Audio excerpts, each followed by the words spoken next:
போன வாரம் நான் உங்களுக்கு ஒரு கதை சொன்னேன், நல்லா இருந்துச்சா? பாட்டி கதை. இந்த வாரம் உங்களுக்கு ஒரு கதை சொல்ல போகிறேன், ஸ்டோரி. அதாவது ஒரு முயலும் ஒரு ஆமையும் ரன்னிங் ரேஸ்.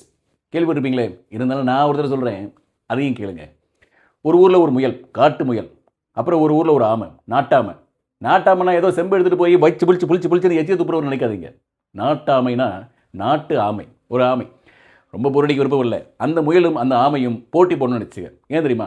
முயல் சொல்லிச்சு ஆமைக்கிட்ட, நான் எவ்வளோ வேகமாக ஓடுவேன் தெரியுமா அப்படின்னு கேட்டுச்சு. ஏன் உனக்கே தெரியாதா அப்படின்னு ஆமை கேட்டுச்சு.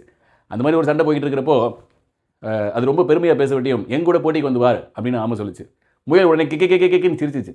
என்ன உங்கூட போட்டியா? உங்கூட போட்டி போட்டு நான் ஜெயிக்காமே இருக்கலாம் அப்படின்னுச்சு. அப்போ ஜெயிக்காமல் இருந்து தோத்துக்கோ அப்படின்னு சொல்லிச்சு. இப்படி கிட்டக்கிட்டு பேசிகிட்டே இருந்தாங்க. அந்த பேச்செல்லாம் ஒதுக்கிட்டு ரேஸ் தொடங்குச்சு.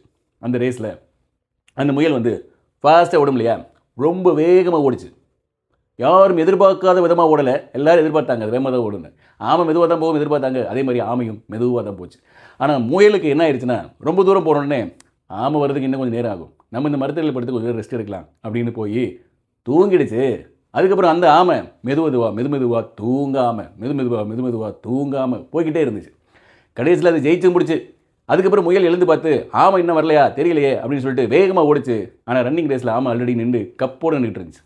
இதுலேருந்து என்ன தெரியுது? முயற்சி செஞ்சால் முடியாது எதுவுமே இல்லை அப்படின்னு நிறைய பேர் சொல்லுவாங்க. அதெல்லாம் நம்பாதீங்க.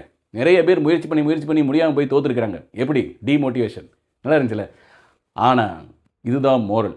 முயற்சி செஞ்சால் ஜெயிச்சிடலாம். பெருமைப்படக்கூடாது, பெருமையை நினச்சி ரிலாக்ஸ் ஆகிடக்கூடாது, கன்சிஸ்டண்ட்டாக போய்கிட்டே இருக்கணும் அப்படின்றது மோரல். ஆனால் இது என்னோட மோரல் இல்லை. என்னோட மோரல் என்னதுன்னா, மாரி செல்வராஜ் மாதிரி இப்போ படத்தை முடிக்கிறேன் பாருங்கள். அந்த முயல் போய் அந்த ஆமைக்கிட்ட, நல்லா ஓடுறியே, நீ எந்த குளத்து ஆமைன்னு கேட்டுச்சு.